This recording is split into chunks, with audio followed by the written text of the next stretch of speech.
C'è? Come cosa c'è? Cosa vuoi? Cos'è? Cosa c'è? Che c'è? Come cosa c'è? Cos'è che vuoi che c'è? Andiamo, ci stanno aspettando. Salta fuori dall'olive e andiamo, dai. Io non vengo.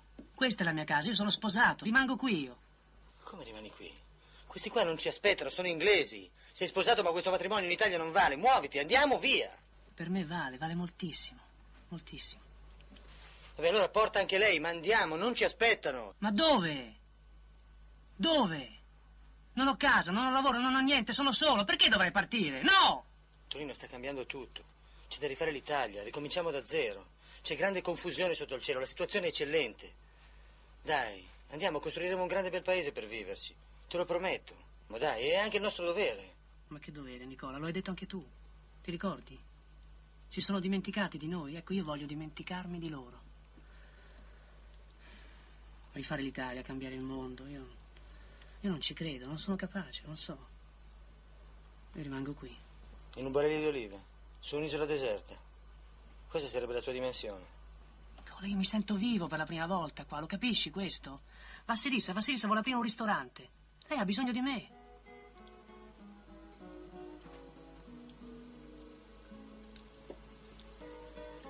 Te la prendere, sergente. Siamo amici, no? Non si viveva poi così bene in Italia. Non ci hanno lasciato cambiare niente. E allora gli ho detto, avete vinto voi, ma almeno non riuscirete a considerarmi vostro complice. Così gli ho detto.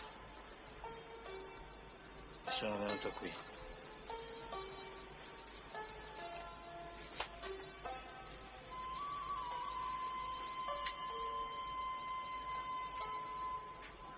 Oh.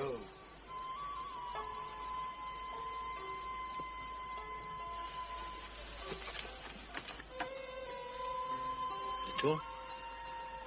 Adesso cosa fai?